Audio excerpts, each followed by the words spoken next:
Good morning everyone. Students, today we will proceed with chapter number 8, Small Business and Enterprises, with the expectation that you have completed your homework and you have watched the previous class and you have learned the topics. Well students, in the previous class we have talked about the entrepreneurship, okay, and we have talked about the startups. Today we will talk about the funds which we need for the startups, right? So there are certain ways to fund for the startups, okay? The first one is bootstrapping, or you can say the self-funding. Well, this is the way when the person who is going to start the startup, he is having his own money. He has collected money somehow, or he can take from his relatives and all that. Means he is financing himself. So I'm reading it for you. All the first-time entrepreneurs often have trouble in getting the funds without showing a plan for their potential success. An entrepreneur can invest from his own savings or can get from his family and friends. It will also involve less formalities and cost. Students, when you didn't give the results, when you didn't show the performance to the society, so it's really difficult to get funds from the public. So when you are starting, so this is the best method if you have your own money or if you can take from your family and friends. So this is called self-funding and bootstrapping, alright. Next we have crowdfunding. According to its name, as it is telling, crowdfunding, we collected from the crowd, means we collected from the public. So what to do? It's an act of raising small amount of money from a large number of people. Crowdfunding investment are handled through an online platform. Students, you make your plannings and you just post it on WhatsApp. You tell your your project, your planning, the way you will be doing the work. I mean, everything, right? So the people who are connected to you online, if they find and they like your the startup scheme, so they may invest in that. Okay, so it's telling that crowdfunding investment are handled through an online platform. The entrepreneur will put up a detailed description of business on the crowdfunding platform, describing the goals of business, plans of making profits, funds availability, etc. And then the consumer can read about the business and give money if they like. Means the whole detail of the business, how you will be doing, what you are going to do, this and that. I mean, the whole project you have to describe online, and if people they like it, they may fund for this. If they don't like, they don't. Okay, so this was your crowdfunding. Next is your angel investment, or you can say the private investment. Angel investors are individuals who have surplus cash and they are keen to invest in upcoming startups. Some people, they have this tendency that you are growing and let others grow. They should progress. So these are the people who have some spare money, they have extra fund, okay, and they are keen to help the startups. So they also work in group of networks to collectively screen the proposals before investing. And of course, they take care. It's not that somebody has come and you have invested. They take care everything. They do the screening of the project. If they like it and they find that this will be good, so they invest. They also provide monitoring or advice along with capital. Angel investors have helped to start many prominent companies including Google, Yahoo and Alibaba. Might be knowing students. So these people are the caretaker also. They are investing money, they are providing funds. Simultaneously, they are monitoring also. They are giving them guidance if they require, because that's a startup starting of their business. Might face some problems. So these are the people who are helping. And they are telling that certain things has been developed by these people. They have helped in forming those one. Google, Yahoo and Alibaba. They have contributed their fund while their establishment. Next, we are talking about the venture capital. Venture capitals are professionally managed funds who invest in companies that have huge potential. They usually invest in a business against equity. These venture capital provide their expertise, monitorship and checks the performance of a company. Well, these capital ventures are professionally managed fund. These are the professionals and they invest in the startups, right? And they provide their expert services also, as we have discussed in the previous one. They are providing funds, plus if somebody needs their advice or some help, so they are providing. Next, we have business incubators or accelerators. Well, those businesses which are on their initial stage can use incubators or accelerator as the funding option. Incubators are like a parent to a child. See, these are the people like less or more these all institutions are doing the same work. They are providing finance to these startups. So here these incubators or accelerators, according to its name, you can find means they are helping, they are supporting like the parents. As parents are helping the children, and wherever the help requirement arises, they are helping also. So these institutions are helping that way to the startups. Okay. Next one is winning contest.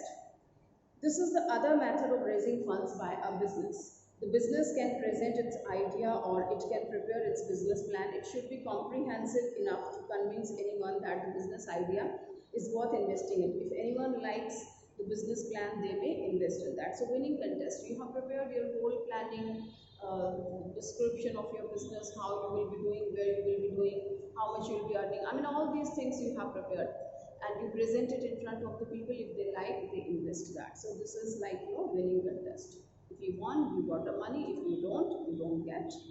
Next one is bank loan. As usual, we know about it. Well, you can have the loan from the bank. You just present your proposal, your plannings, okay, the whole strategy you are keeping in front of the bank. So normally whenever any entrepreneurs requires funds, they think about a bank.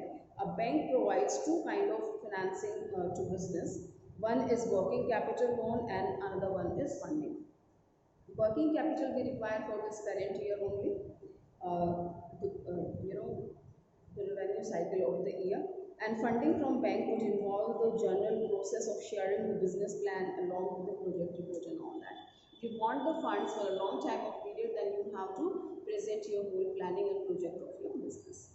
Next, we have loans from microfinance providers, okay, or you can say from NBFCs. These are the non-banking financial corporations.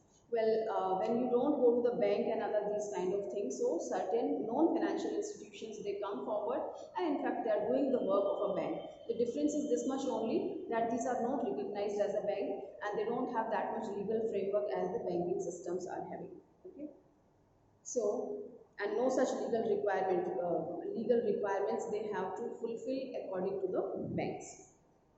So microfinance is the source of finance to all entrepreneurs who are not able to get finance from the bank. So these institutions are helping them. Next one is government program. Well, students, government program. Government has also, taken the initiative to help the startups. In 2015, they have announced some, they have announced a budget for the startups. Okay, and its name is Pradhan Mantri Micro Unit Development and Refinance Agencies Limited. This is Mudra. Okay, so they have announced this also for the betterment of these startups and business units. So Government of India has launched 10,000 crore startup funds in Union Budget 2014 and 15 to improve startup system in India. I hope it is clear. So government program के through भी हम अपने business के लिए finance arrange कर सकते हैं, startup के लिए arrange कर सकते हैं. So these were the institutions, you can say, or these were the way from where one startup can have the funds. All right. Now we will talk about next topic, intellectual property right. Students, you must understand what is intellectual property. Intellectual property is related to mind. Some technology can be there, some formula can be there, this kind of thing. And this is intangible assets. Okay? So, intellectual property rights are the legal rights that cover the privileges given to the individual who are the owner and investors of the work. Well, that's very, very common. And it's obvious that a person who is creating this formula or the person who has created this intangible assets, that person will get a preference over the rest of them. Okay, that this person got a preference over these assets, and rest of them, they can't do anything without asking this person. He has a prime right over his assets. Okay, so it's telling owner and investors of the work, they have a privileges over this and have created something with their intellectual creativity. Individuals related to areas such as literature, music, inventions, etc. can be granted such rights, which can then be used by the business practice by them. And students, this can be of the following list of the activities are there, which will be covered under the intellectual property. What can be covered under this? The first one, industrial design. How do you design your industry, right? So the well design is always preferable, or it provides you a lot of benefit. So what kind of design is prepared? So that's not visible, that is not present anywhere. So this is one of the thing. You might have listened about the architects. So this work is done by the architects, and you must have listened about when somebody is going to get their house constructed. So they want its map and all these from the architect. कहते हैं ना घर का नक्शा बनवाना, तो that we made through the architects. So that is your intellectual property. Next is your scientific discoveries, then protection against unfair competitions, literary, artistic and scientific works, inventions in all fields of human endeavor, performance of performing artists, and trademarks, service marks, commercial names and designations, etc. All these things comes under the intellectual property. Okay. Now, intellectual property can be of two types. Well, we have taken all these here, the list of the names were there. They have divided in two parts. The first one is your industrial property and second one comes your copyright. Okay. So what comes in the industrial property? It includes the inventions which are related to your industries, like patents, trademark, okay, industrial designs and geographical indicators of the sources. All these things are covered by the industrial property. These are used in the industry. Next one is your copyright. Copyright includes the right over the literary and artistic work. Literary means which is related to your studies and all, books and magazines. So these kind of things, those people who are having the preferential rights over there, they take copyright, right? So copyright is for the literary and artistic work. So on all these things, they take the copyright. This is also intellectual property, but we have divided the categories according to their names and their work. Right, students? So here we have completed this intellectual property right. This was just an introduction. Now we will talk about the small business, as your chapter is suggesting its name. That is the main topic of this book. I mean this chapter, small business and enterprises. So we have to understand the meaning of small business. Students, how do we decide that this business is small? That depends upon its turnover, its capital, its production, its activities. If somebody is doing on the small level, when small activities are there, a little investment is there, a few workers are working, okay, and a little production is done more to more. So we can call it a small scale industries or small business, we can say. But in fact, what are the measures on which we define it that this is a small? Exactly. We have just spoken in words. The activity should be less capital should be there, okay, less investment should be there. But how much? To what an extent we call it a small? So that we will study in the further topics. I tell you students, certain common things regarding the small businesses. Small businesses generally produce small number of items. Investment will be less, and these are labor. These small industries are using labor intensive technology instead of capital intensive technology. Capital intensive technologies are using more capital. They will have the machineries, latest machineries and all. But labor intensive technology means most of the work will be done by the laborers. Okay. So I'm reading it for you. Small business refer to a business which operates on a small scale, which requires less capital, less labor, less machines. It produces goods on a small scale. Small scale enterprises are generally managed by the owners. Only so there is the advantage of the direct motivation, personal care and all that. Always we find that there is a direct touch of the owner with the customers and all. They can take care of the things personally in the small business, okay? Because the area of working is small, so they can look after the things very well. So most of the small scale enterprises are located in rural or semi-urban areas due to easy availability of the raw material and the laborers. Alright. Now in India, small businesses consist two kind of things, One is traditionally small businesses we used to call, and another one is modern small industries or the businesses. So if we talk about the traditional small industries, so what comes under the traditional small scale businesses or small scale industries? This comes the handlooms, handicrafts, coir, sericulture, khadi and village industry. I hope you know their meanings. Handlooms, what is looms to means? Loom is, you might have listened to handloom, but its meaning is what? Loom is kind of kardha. Hindi में इसे क्या बोलते हैं? Handlooms को हथकरघा. There is a machine which you use for weaving the cloth and all that. When you use the handlooms, हाथ से चलाने वाली machines आप use करते हैं, तो this is called handloom. And later on we'll have the power looms also, where we weave the cloth with the help of machineries and all, with the help of powers. Okay. So in traditional small industries, we use the handlooms, handicrafts items and all, हाथ से बनाने वाले creative items. Coir, sericulture. What is sericulture? Here you brings up the silkworms, silk का जो काम होता है. Khadi and village industries. All these are covered by the traditional small industries. Now we'll talk about the modern small industries. Well, this is covering two prevalent parameters used to measure the size of business are as follows. I've told you students just before. Modern small industries, on what basis we decide? It can be any kind of thing. Power looms can be there, some other kind of industries can be there. But how do we decide that this is your small scale industry? That will be decided on the basis of investment, your sales, number of people who are employed. So there is a list. So number of persons employed in business, capital invested in business, and volume of output or value of output of the business, and power consumed for business activity. So these all are the basis which decides either this is your small industries or the medium one or the large one. Okay. Now, small scale enterprises. I have told you how to decide this. Now we are doing it systematically. Just before we have given the introduction of this, what comes under the small scale industry.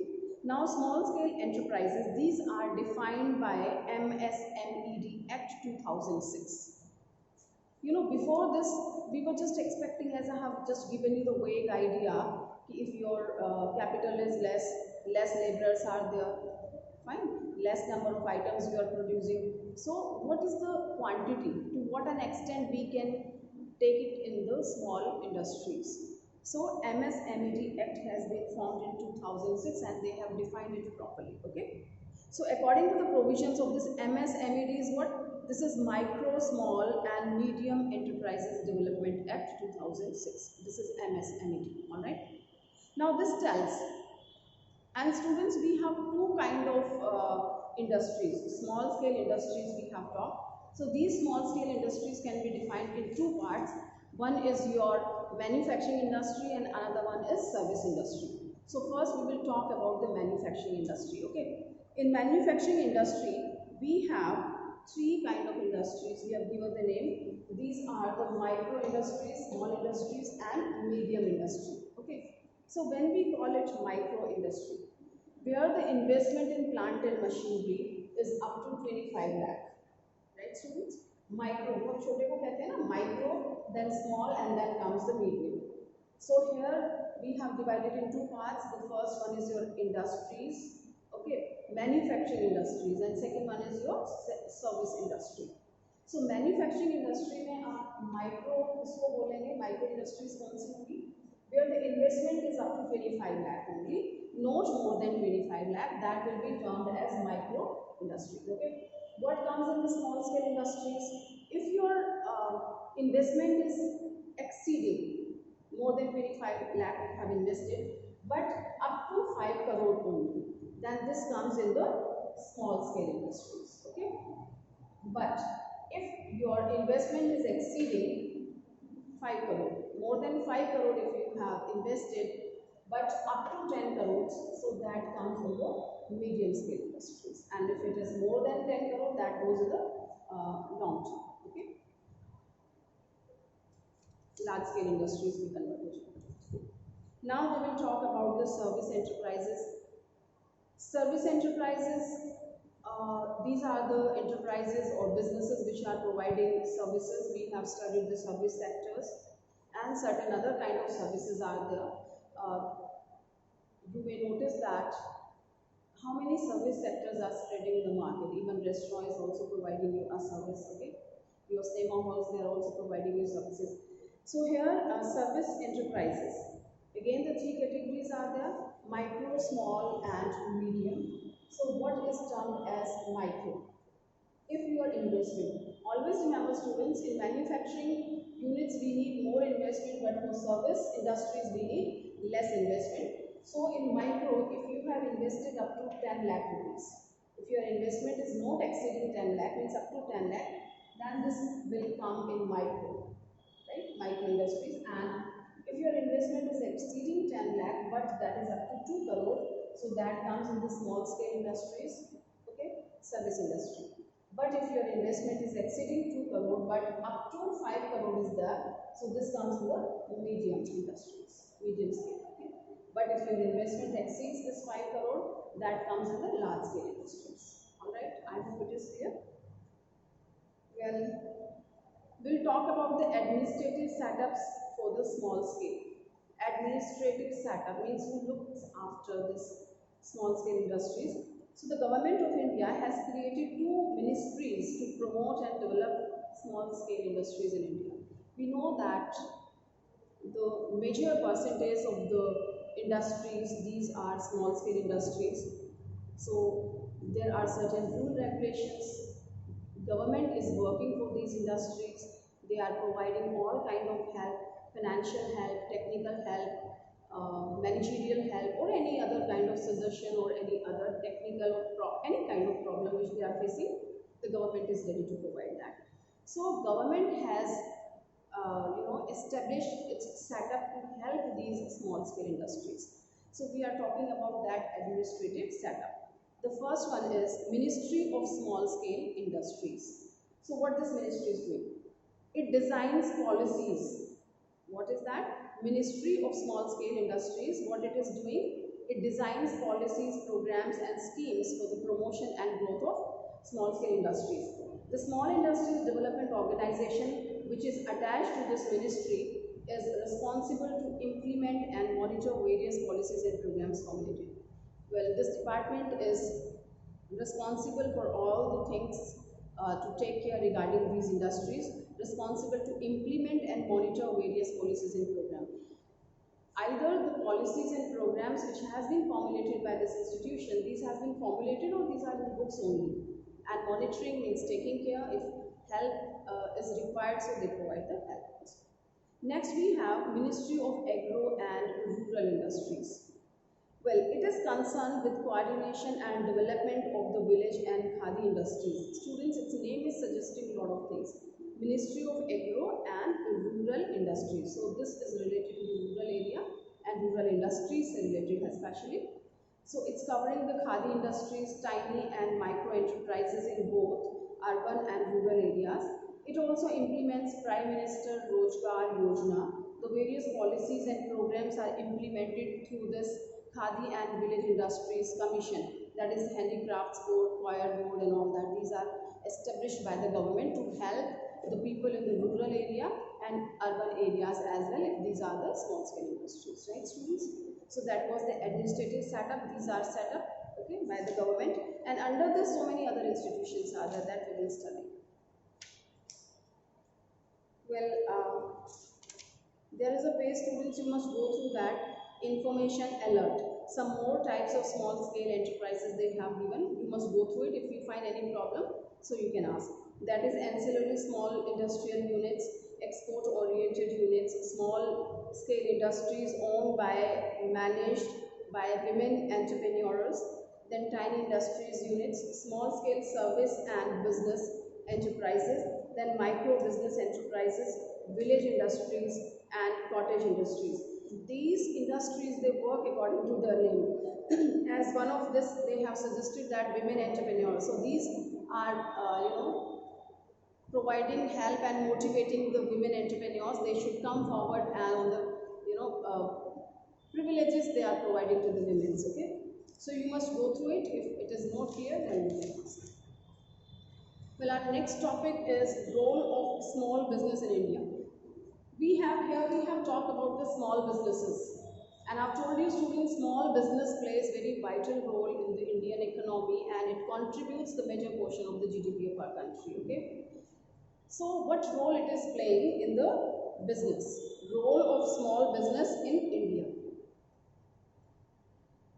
So the first point, it contributes to industrialization and export. As I have told you a few moments before, that these are contributing in the Indian economy like anything. And Indian economy, I mean, we are exporting so many goods from our country. So this is covering considerable part of that export also. 45% of the total export from our country is covered by the small scale industries. So I'm reading it for you. Small industries account for 95% of the industrial units in our country. जितना भी industrial unit है उसका 95% is covered by the small scale industries and contribute 40% of the total industrial production. And the total production by all the industries, either these are the small, medium and large, it's 40% is covered by the small scale industries only, and it covers 45% of the total export in our country. Means whatever you are selling outside of your country is termed as export. So covering 45% of the total export. Small scale industries are exporting 45% of the total export of our country. Next is employment generation. That's very clear, students. If you start a very small business, you need help of somebody and you appoint that person with you. So if you have started your business with such investment, so you need so many people to help you out. If it is service one, so you need less number of people, and if it is your manufacturing concern, you need comparatively more people to help you. So this is generating employment.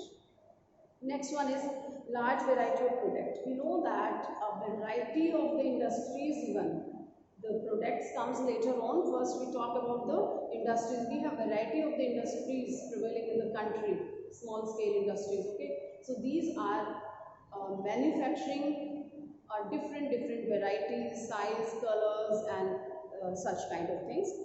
So it's telling that small industries supply an enormous variety of products which include consumption items such as ready-made garments, grocery goods, stationery items, soaps and detergents, and later on sophisticated items are also produced by these one like televisions, electro-medium equipment, air conditioning equipment, drugs, pharmaceuticals, etc. All these things are, and additionally they are providing handlooms, handicraft and other products which are having the potential export value. Alright students? So large variety of products are produced by the small scale industry.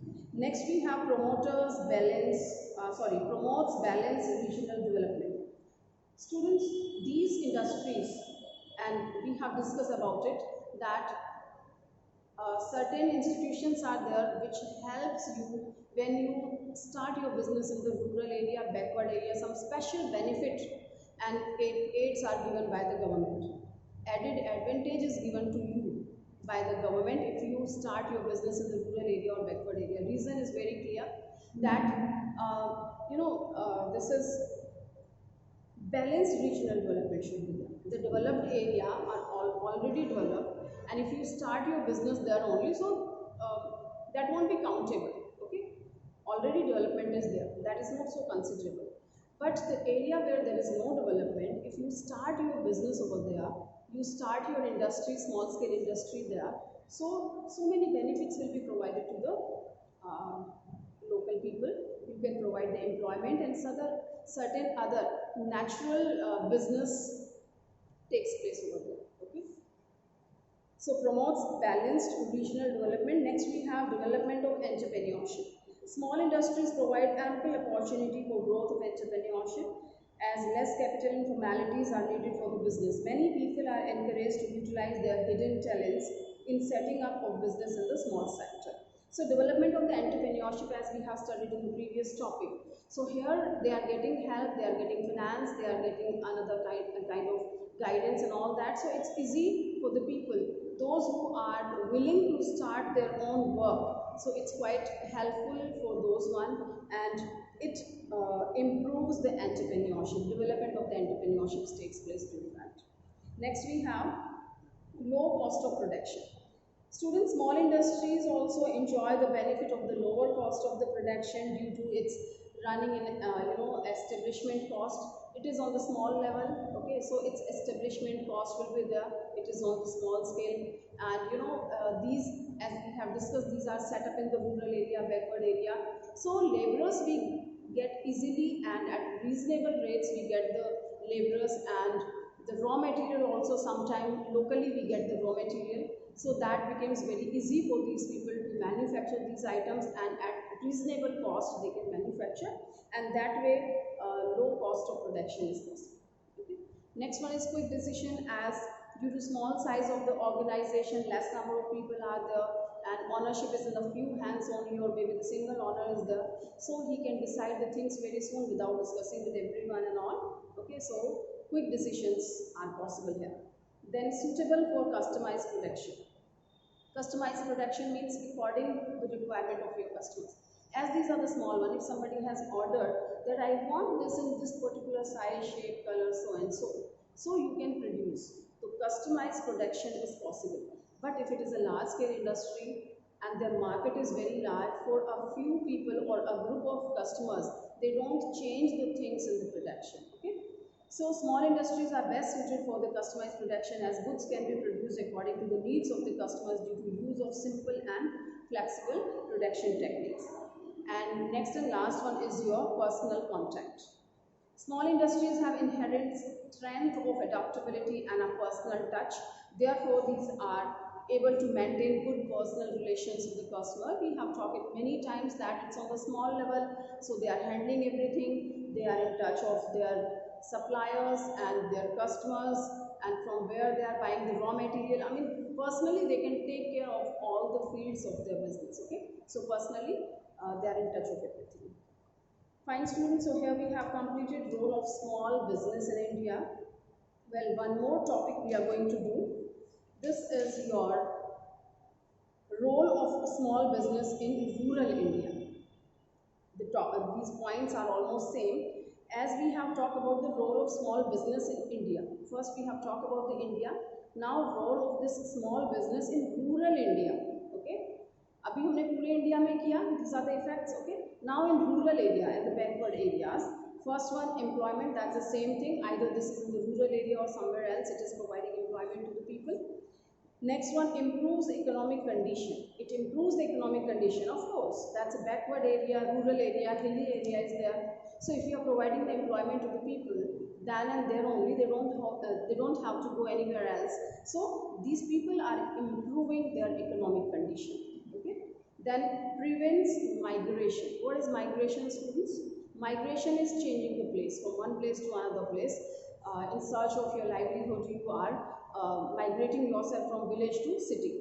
But when the industry has come to your village, your job has come to your home, that has come to your place, so you don't have to go anywhere, you don't have to migrate yourself, you don't have to leave your village, you can work then and there only. Okay, so this is quite helpful, and especially here we are talking about the rural India. जो लोग backward area में, rural India में, गांव में रहते हैं, तो उनके लिए काम वहीं पे ही है, because we have set up the industry then and there, तो उनको अपना गांव छोड़ के शहर जाने की ज़रूरत नहीं है.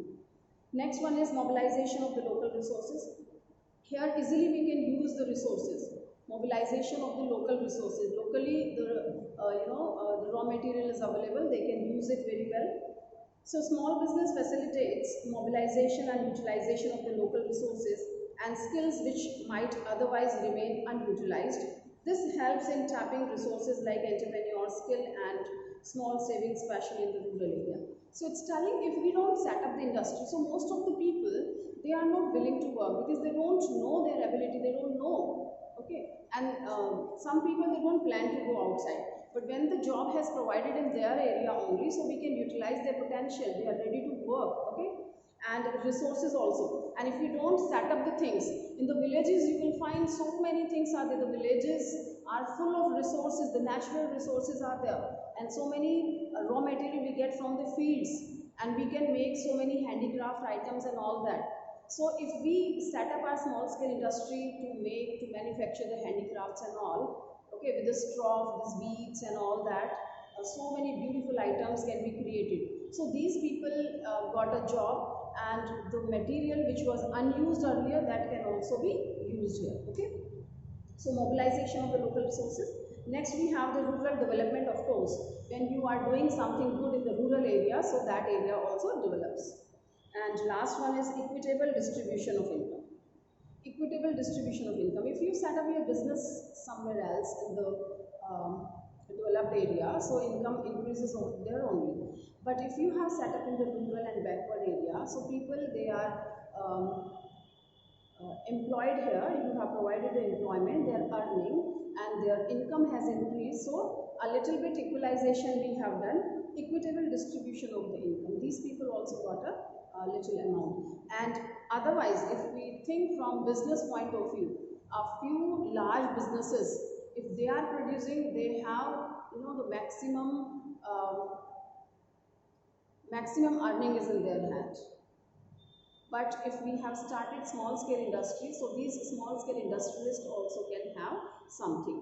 They will have the profit, so equalization, I mean the equal distribution of the wealth is also possible. So I'm reading it for you. With the establishment of small scale enterprises, the income of the country is not just concentrated with few handful city industrialists, but is also distributed among many small rural industrialists also. This ensures reduction in income inequalities and improves the standard of living of people living in rural area. Right, students? So here we have completed this role of small business in rural India. Well, we have one more small topic, so that will take very less time. So let me complete this also. Then we'll have the important next one. Problems of small scale industry. Students, problems of small scale industry. We have studied about its role which is playing in India, and India is benefited from all these. So everything has some pros and cons. So what are the problematic part of this? Problems of these industry. इनको क्या क्या problems face करनी पड़ती है? The first one is finance. That's very simple. Always they are in want of the finance. They don't have much money because these are not very rich people. Otherwise, they could also start with their business on a large scale, and instead of taking loan, they could invest their own money. Okay. So all business firms require sufficient fund to meet their fixed capital and working capital requirement. Small enterprises have a shortage of fund both for fixed and for working capital requirement, and they have to take borrowings from the banks and all. So in the absence of adequate finance, they are unable to purchase sophisticated machinery, equipment, raw material, and to meet day-to-day expenses. This problem is generally faced by the small scale industry because everything is done by the finance. If you want to have the good equipments, good machineries, good marketing, if you want to sell it out, right? So everything depends upon this finance, so they are facing. Next one is raw material. See, most of the small scale businesses have shortage of the raw material because if you buy a small amount of the raw material, so that will be costly. If you buy in bulk, so that will be at reasonable rates. But your demand is not that much, your consumption of the raw material is not that much, so you don't buy in the bulk. So these kind of problems they are facing, so they can't have they can't have the raw materials at the reasonable prices. Okay. So the suppliers hesitant to provide credit facility to the small businesses because they are always facing the financial crisis. So most of the time they don't get it on the credit basis also. Next one is management skills. Students, we have discussed that here the business is run by the owner. I'm sorry, because this is run on the small scale and a few people they have started, or quite possible that single person has started. So a few people, they don't have much skills about everything. They are dependent on others and they don't have much money to pay to the managers, right? So they can't appoint the professionals. So they are always facing these management problems. So small business is generally promoted and operated by a single person or a group of persons who are lacking in the managerial skills. Next we have labor. Small businesses firms can't afford to pay higher amount to the laborers. What is the problem of the laborers? I have told you, students, that there is no problem of the labor regarding the small scale industries, as these are set up in the rural and backward area, and a lot of people are unemployed, so easily they can provide the services to these small scale industries. But what is the problem? Where we need skilled laborers, so that thing is missing here. The laborer which we can avail, which we have, they are unskilled laborers, and we can have on the reasonable rates, cheap rates available. But if you want skilled laborers, skilled workforce if you require, so that's not available in the backward area, in the rural area. You have to hire these people from outside, and their charges are very high. So again the same problem comes, because these industries are facing financial problem, so wherever the finance requires, they are lacking somewhere. Next we have marketing. Students, they have produced the best items, but now what? They are not perfect in the marketing. And for marketing, you might be knowing that we need a huge amount these days. We have to advertise the things like anything. Rigorous efforts you have to do. Okay, so they are somewhere lacking behind due to marketing also. They have to depend excessively on middlemen who often exploit them by paying low prices and delayed payments. The people who are staying in village and all that, sometimes they are not known to the sources also, where is the market, where to go and how to sell. So in this situation, they have to take help of the middleman, and they exploit them in between. Next we have technology. That's well known by all of us that these small scale industries, these are lacking the latest technology, because the more investment we have to do in the capital regarding, if you want to have the latest technology machinery, more amount we have to invest, they don't have. And otherwise also, these are the labor intensive technology because of this only, because they are lacking finance. So they are missing the latest technology. This is one of the problem. Low quality products. Due to these reasons, as they are having a shortage of the finance, they don't have skilled labor all the time available.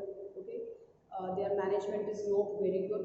Not skilled managers are available, and technology is also not good. Poor technology, or you can say the old technology or labor intensive technology they are using. So because of this, sometime, or you can say the most of time, they produce low quality products. Okay. Next we have sickness. Many of the small industries are becoming sick due to various internal and external problems. Internal problems include lack of skilled labor and poor managerial skills and marketing skills. External problems like delayed payment, shortage of working capital, lack of demand and all that, because we didn't marketize the things properly. Okay, so they have a problem, and these industries don't give sufficient profit year after year, and sometimes these goes in the losses also. So these are declared as sick industries. Okay, sick industries means those who are not earning profits properly. Next, they have idle capacity. Idle capacity means the machineries which they have installed, they are not using its whole capacity. I give an example to make you understand. Suppose I have established one machinery in my factory, and its capacity is to produce 1,000 items at a time. But I can't produce 1,000 items because that's not in demand. The demand of my items which I'm producing in my factory, that is 500 only. Okay, so I will not waste the raw material, laborers, electricity and all that while producing 1,000 items and keeping 500 items unused over there. So in that situation, I'm producing 500 items and the capacity of machinery is not utilized, and because of this reason, cost per unit increases. Earlier, I have to split the whole cost of the things in 1,000 items, but now I have to split the whole cost in 500 items. The cost of running the machinery will be exactly same, either you produce 10 items or 1,000 items. Once you have switch on the machinery and one person is there to look after, you have to pay the salary, you have to pay the electricity bill, that will be same, that's not going to change. And the officials, the people who are doing the office work, they will also be paid equally, either you produce the 500 item or 1,000 item. So that way, if you don't utilize the whole capacity of the machinery, per item, its cost increases. Next and last one is your global competition? Well, the LPG, I've told you, liberalization, privatization and globalization. So this policy initiated by the government in 1991 increased the following problems for the business. Now they have a competition with not only internal companies, with the externals also. Earlier, the indigenous companies, means the company which were available in your country, you have to compete with them. But now, as we have talked that you are exporting the articles, so you have to compete with the external forces also. So many problems are faced by these small scale industries due to global competition. Alright students, so here we have completed problems of small scale industries and more than sufficient we have done. It's sufficient for today, okay? So prepare the notes of this chapter and learn it properly, and rest of the topics we'll be doing in the next class. Thank you.